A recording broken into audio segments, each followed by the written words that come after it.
श्री राम जय जय राम। सच्चिदानंद देव भगवान की जय।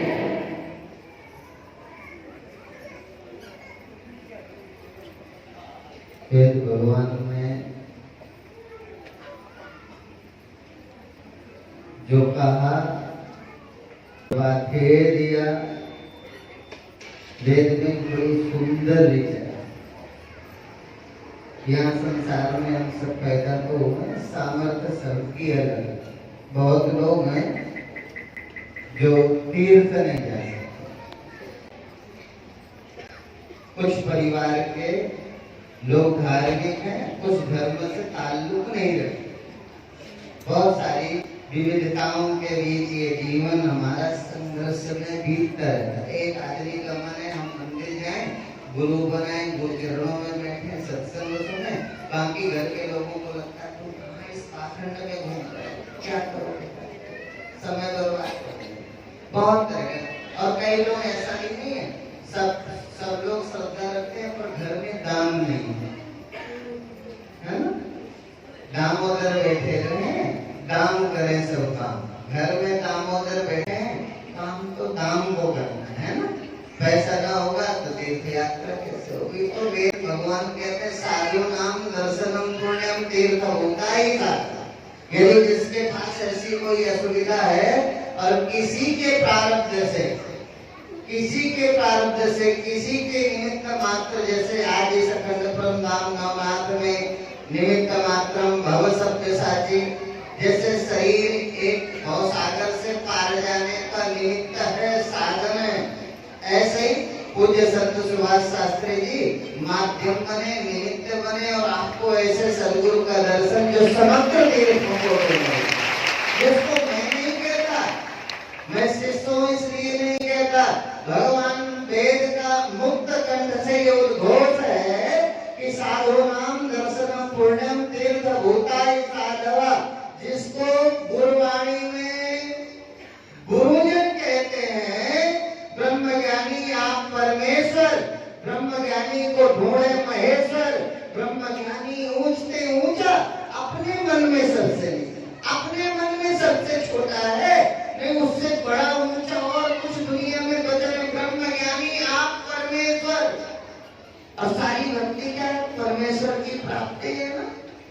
इसलिए वेद भगवान और गुरुवाणी में कहीं कोई अंतर नहीं है। और इसलिए ब्रह्मविद ब्रह्मैव भवति, ब्रह्म सूत्र में भगवत पाद वेद व्यासी महाराज क्या लिखते हैं श्रुतिका, वो कहते हैं ब्रह्मविद ब्रह्मैव भवति। जब हम व्यवहार में बैठे होते हैं तो हम किसी को ब्रह्म ज्ञानी कहकर के संबोधन करते हैं, वो ब्रह्म ज्ञानी नहीं होता, ब्रह्मविद ब्रह्मैव भवति। जो ब्रह्मविद है वो ब्रह्म ही है, वो ब्रह्म ज्ञानी नहीं है। वो कोई अलग है, ब्रह्म कोई अलग है, ब्रह्म को जानने वाला अलग है, ऐसा नहीं। यही जाने चले जाए हेराई जानत तुम्हें हुई है। जिसको जानने में से ये जग खो जाता है, उस परमात्मा को प्राप्त करने का साधन क्या है? साधन सत्संग किसे कहते हैं? कहते हैं जहाँ बैठकर मनोनाश वासना क्षय, जहाँ मन की मौत हो जाए और वासनाओं की निवृत्ति हो जाए, समझना तुमने सत्संग सुना। सत्संग में बैठकर जहाँ मन की मौत हो जाए, मन का कहा न मानिए, मन है पक्का धो, ले गोरे दरियाओं में जाए हाथ से। ये जो मन है ना, मन मिलावत राम को मन करत भरी, मन के हारे हार है, मन के जीते की, ये मन के हारे हार, ये मन है वो मनुष्य। इस मन के लिए तो अनेक तरह से शास्त्रों ने, गुरुजनों ने कहा, नानक सुन रे मना। गुरुवाणी में कहते हैं नानक सुन रे मन। ये मन को ही तो समझाना है, ये मन है वो मनुष्य ना। यदि ये मन न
ये हिंदू वैदिक सनातन धर्म की जो स्थापना की, साधुओं पर सरकार कितने लोग गाली दे रहे।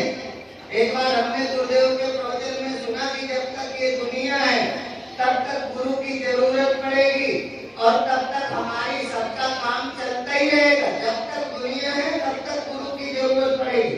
कितने लोग नफरत करने वाले हो जाए। अब बांध दिया तो बांध के चले गए, अब बांध के चले गए तो गधा तो बन गया।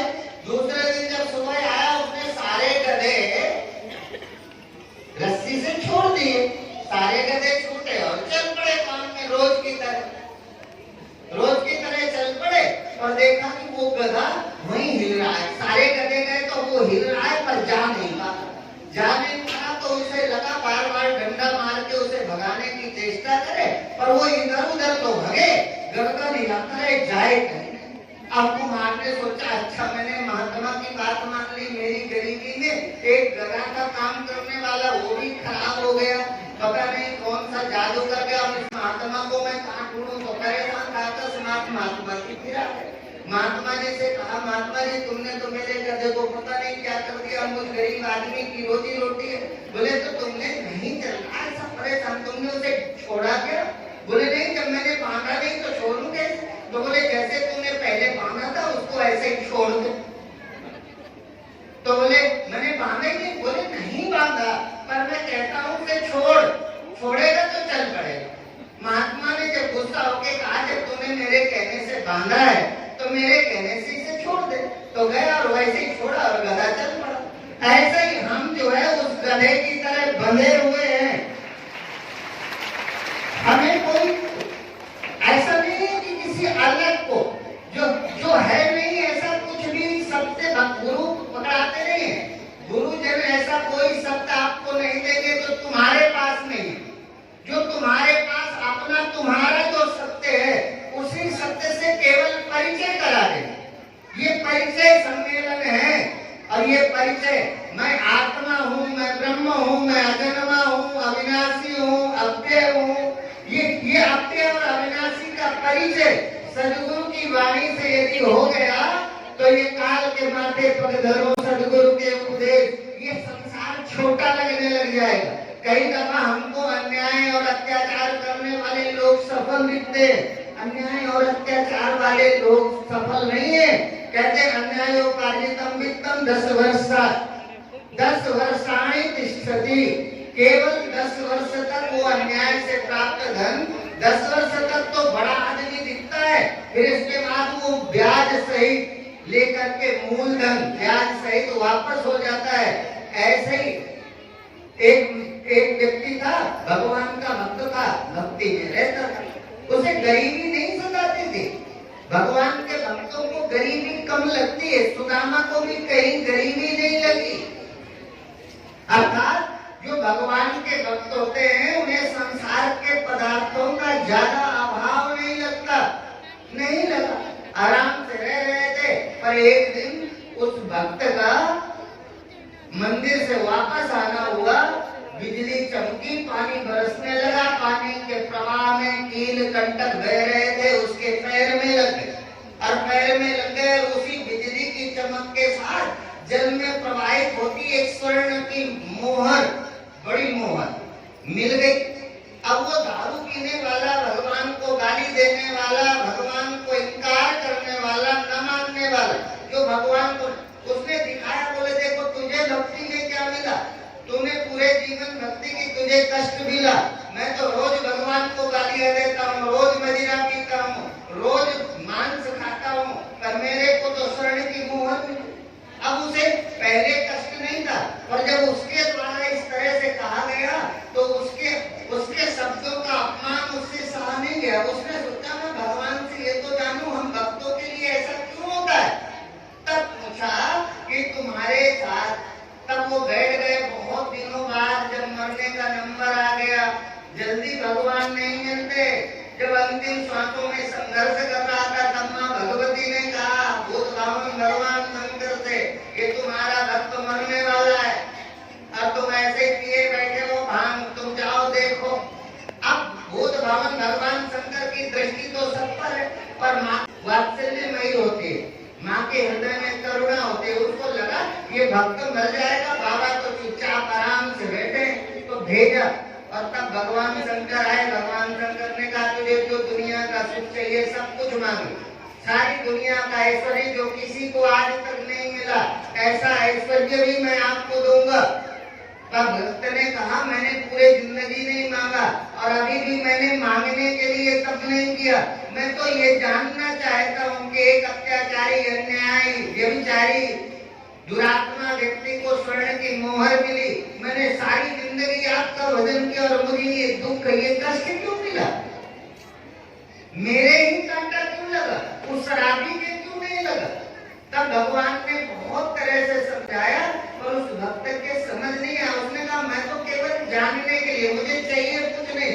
तब भगवान ने दिव्य दृष्टि दी और बोले देखो ये पूर्व जन्म के इतने अच्छे कर्म थे कि आज इस तारीख में, इस तिथि में, इस दिन, इस मुहूर्त, इतने बजकर इतने मिनट पर ही इसे चक्रवर्ती सम्राट बनना था, पर इसने मुझको गाली दे दे करके अपना सारा धन खर्च कर दिया।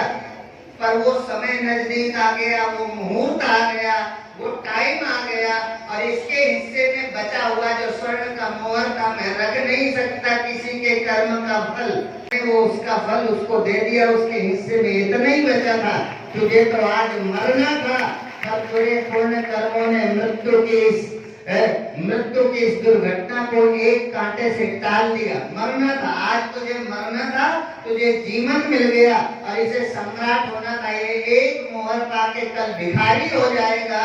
ऐसा भगवान का करुणामय हृदय, इस भगवान के करुणा होता है। भगवान जो हमें नहीं पता, पर ये साधन धाम मोक्ष कर द्वारा पाई न दे परलोक समारा, सो परत्र दुख पावई, सिर धुनि धुनि पछताए, कालई कर्मई ईश्वर मिथ्या दोष लगा। थोड़ा सा और अच्छे से जी लोगे और थोड़ी लग्जरी व्यवस्था हो जाएगी और थोड़ा बड़ा नाम हो जाएगा तो क्या होगा? बड़ा नाम हो जाएगा तो मरना नहीं पड़ेगा। अर्थात ये मरना न पड़े ऐसा कोई इलाज, ऐसी कोई दवा, तो कहते वो कहाँ मिलेगी? बोले सदगुरु वैद्य वचन विश्वासा, संयम यह न विषय की आशा, सदगुरु रूपी वैद्य हैं। इसलिए दुनिया में आप कहीं चले जाओ, धन कमाने के लिए गुरुजन नहीं, गुरुजनों के यहाँ तो अमृत मिलता है। जिन्हें मरना नहीं है वो गुरुजनों के पास आ जाए और जिन्हें धन कमाना है वो संसार में चले जाए। यहाँ तो धन की दवा मिलती है, यहाँ धन तो आपके अपने कर्मों से मिलता है। इसलिए सुखार्था सर्वभूतानां मता सर्वा प्रवृत्तया, सुखम जनमिना धर्मा तस्मात् धर्म परो भवे। असल में हम सब सुख की ओर तो लगे। कोई महात्मा बने हैं तो दुखी होने के लिए, हम महात्मा बने हैं दुखी होने के लिए। अच्छा आपने शादी क्यों की है? दुखी होने के लिए। आपने बच्चे क्यों पैदा किए? दुखी होने के लिए। आपने दुकान क्यों चलाई? दुखी होने के लिए। आपने जो भी दुनिया में किया वो सब करने के पीछे का जो उद्देश्य है, जो उद्देश्यार्थ, भावार्थ में ये उद्देश्यार्थ, आपने दुकान रखी तो क्यों? आपने शादी की तो क्यों? आपने बच्चे पैदा किए तो क्यों? आपने क्यों ये सब किया? सुखी होने के लिए। हमें कोई पूछे आप महात्मा क्यों बने? सुखी होने के लिए। आप भी गृहस्थी हुए तो सुखी होने के लिए। तो सब सुखी हो ना? महात्माओं से पूछ तो सुखी है। अर्थात बिना समझ के, जो समझ सदगुरु देते हैं, बिना उस समझ के कोई सुखी नहीं हो सकता। और सुखी होने का एक मूल मंत्र है, सुखार्ता सर्वभूतानां मता सर्व प्रवृत्तया, सुखम चरमिना धर्मा तस्मात् धर्म परो भवे। धर्म के त्याग में सुख नहीं है। यदि सुखी होना है तो धर्म का अनुकरण करो। ये धर्म का अनुकरण ही तुम्हें सुखी कर देगा और दुनिया की कोई चीज सुखी करेगी नहीं। इसलिए सुखी होना है तो धर्म का अनुकरण करना होगा। बहुत ज्यादा तो समय नहीं है, थोड़े थोड़े करके टाइम पूरा होता है। पर आप भाग्यशाली हो कि इतनी दूर इस उम्र में आज भी पूज्य महाराज श्री करुणा करके पूरे देश में और और देश के बाहर आज भी इस उम्र में लगातार प्रवास करते हैं। अभी आपको होता है, अभी हम यहाँ हैं, ठीक है, अब यहाँ से कल जाएंगे, 2 दिन अमृतसर का कट गया, यहाँ से कल जाएंगे तो 24 तक अमृतसर है, 25 और 26 2 दिन दिल्ली, और 27 को फ्लाइट पकड़ के लखनऊ जाएंगे, फिर 28, 29, 30 ये बहराइच कार्यक्रम है, ठीक है। और बहराइच से फिर बाई रोड लखनऊ आएंगे, लखनऊ से फिर फ्लाइट पकड़ेंगे, देहरादून जाएंगे। तो 3, 2 और 3 नवंबर गुरुदेव के नाम का एक स्थान है हरिद्वार कंखल में, वहाँ 2 दिन का प्रवचन होगा। 2 दिन के प्रवचन के बाद 3 को रात या 4 को सुबह फ्लाइट पकड़ेंगे या 3 को रात ट्रेन पकड़ेंगे, जो सुविधा से हो सकेगा उसको पकड़ के लखनऊ आएंगे। लखनऊ से फिर कानपुर के पास मुक्तानगर में कार्यक्रम, तो 4, 5 और 6 3 दिन उस कार्यक्रम में रहेंगे। 6 को रात ही हम गुरुग्राम दिल्ली के पास आएंगे। 7 से 13 नवंबर कथा है, 13 नवंबर को कथा का विश्राम होगा और 14 नवंबर को हम दिल्ली आ जाएंगे। 14 नवंबर को दिल्ली आएंगे तो 14 को ही फ्लाइट पकड़ के फिर देहरादून जाएंगे।